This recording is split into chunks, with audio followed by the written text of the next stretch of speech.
মানুষের ঢল নেমেছে রাজধানীর পূর্বাচলের ৩০০ ফিট এলাকায় বিএনপির ভারপ্রাপ্ত চেয়ারম্যান তারেক রহমানকে বরণ করে নিতে লোকে লোকারণ্য হয়ে উঠেছে পূর্বাচলের ৩০০ ফিট এলাকা।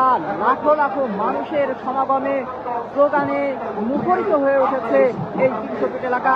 দর্শক, এই মুহূর্তে যুগান্তর লাইভে সবাইকে যুক্ত করেছে আমি হাজুল ইসলাম, রয়েছি রাজধানীর পূর্বাচল ৩০০ ফিটে ৩৬ জুলাই মহাসড়কে। দেখতে পাচ্ছেন এই ৩০০ ফিট সড়কে এই মুহূর্তে কিন্তু বিএনপি নেতাকর্মীদের পদচারণায় মুখর পরিমাণের ঠাঁই নেই এখানে। মানুষের যেন গিজগিজ করছে পুরো এলাকাটি জুড়ে। এখন বিভিন্ন রঙের ক্যাপ পরিহিত অবস্থায় রয়েছেন বিএনপি নেতাকর্মীরা। লাখো মানুষের স্লোগানে মুখরিত পুরো এই পূর্বাচল ৩০০ ফিট এলাকা। আর অল্প কিছুক্ষণের মধ্যেই এই জায়গায় এসে দাঁড়াবেন বিএনপির ভারপ্রাপ্ত চেয়ারম্যান তারেক রহমান। ইতিমধ্যেই আমরা জানতে পেরেছি তিনি লন্ডন থেকে সিলেটে এসে অবতরণ করেছেন। সেখানে কিছু সময় তিনি অবস্থান করবেন এবং তারপরে ঢাকার শাহজালাল আন্তর্জাতিক বিমানবন্দরের উদ্দেশ্যে তাকে বহনকারী যে বিমান রয়েছে বাংলাদেশ বিমানের BG202 যে ফ্লাইটটি রয়েছে সেটি ঢাকা শাহজালাল আন্তর্জাতিক বিমানবন্দরে এসে পৌঁছাবে এবং সেখান থেকে তিনি সরাসরি এই পূর্বাচলের ৩০০ ফিটে আসবেন। এখানেই প্রস্তুত করা হয়েছে বিশাল একটি মঞ্চ, যেখানে দাঁড়িয়ে কথা বলবেন তারেক রহমান নেতাকর্মীদের উদ্দেশ্যে এবং নেতাকর্মীরা তাকে সংবর্ধনা দেবেন। সংবর্ধনা দিতে দেশের বিভিন্ন প্রান্ত থেকে কিন্তু তারা ছুটে চলে এসেছেন।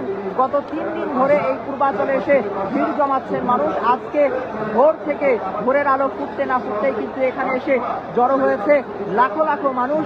বিভিন্ন মাধ্যমে তারা কেউ পায়ে হেঁটে, কেউ পিকআপ, বাস এবং ট্রাকে চড়ে যে যেভাবে পেরেছেন দেশের প্রত্যন্ত অঞ্চল থেকে যারা বিএনপির ভক্ত, বিএনপি কর্মী এবং নেতা রয়েছেন তারা কিন্তু এসে জড়ো হয়েছেন এই ৩০০ ফিটে তাদের প্রিয় নেতা তারেক রহমানকে বরণ করে নিতে। দীর্ঘ ১৭ বছরের তাদের যে অপেক্ষা, সেই অপেক্ষার অবসান হচ্ছে আজ। আর অল্প কিছুক্ষণ পরে তারা সচক্ষে তাদের প্রিয় নেতাকে দেখতে পারবেন।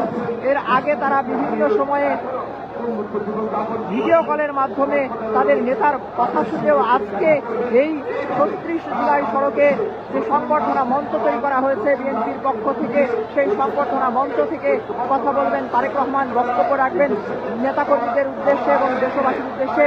সেই কথা শোনার জন্য এবং তাকে এক পলক দেখার জন্য কিন্তু দূর দূরান্ত থেকে এসে এই জায়গায় জড়ো হয়েছেন লাখো লাখো বিএনপি নেতাকর্মীরা। ছোট বড় বৃদ্ধ সব বয়সী মানুষ তারা কিন্তু এসে এখানে জড়ো হয়েছেন।